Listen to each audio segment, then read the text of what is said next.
Farah Sports Desk. It's First Coast Sports. Good Thursday morning. The Daytona 500 is now just 3 days away, but the duels will take place tonight. The first duel is slated to start at 7 o'clock, while the second one is slated to start at 8:45. But how about some NASCAR history? Ben Murphy is here to educate you on the history of the sport.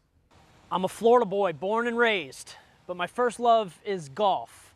And they always say the first step is admitting, so I'm always willing to admit that I need to learn more about NASCAR and the world of racing. So what better place to do it than the museum at the Daytona International Speedway?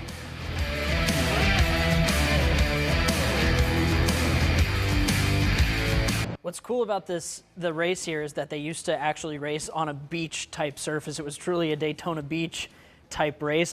Honoring his first win, 1998. Checkered flag. Dale Earnhardt finally is a champion of the Daytona 500. Wall of Champions, some names even a novice like myself would recognize: Dale Jr., Jeff Gordon, Jimmy Johnson, who's retiring this year, Michael Waltrip, who we were lucky enough to ride with last year. I hit the wall once. I thought you did too.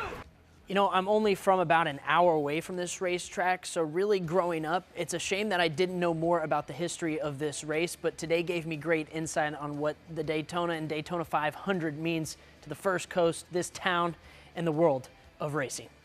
Ben Murphy, First Coast Sports. Thank you, Ben. Be sure to go to firstcoastnews.com for everything you need to know ahead of Sunday's running of the Daytona 500. All the stories we're covering, photos, and more. It's on right now at firstcoastnews.com. Our live team coverage from Daytona Beach resumes this afternoon starting at 5. Mia O'Brien is jumping inside of a stock car, and Ben will focus on drivers preparing for the long race and possible wrecks. I'll see you this afternoon live from Daytona Beach starting at 5. Roll out of bed and have a terrific Thursday.